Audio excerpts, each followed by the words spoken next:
Lopta prema naprijed, evo prilike, evo šanse, gole! Goran Matić, 51. minuta. Kako jeftino su sada Banjaločani primili pogodak.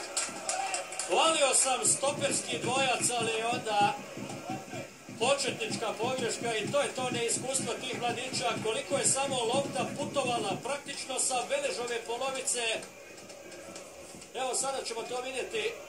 Merzić čini mi se iza leđa dvojice štopera, kasnije jedan i drugi, a na pravom mjestu Goran Matić, minuta 51.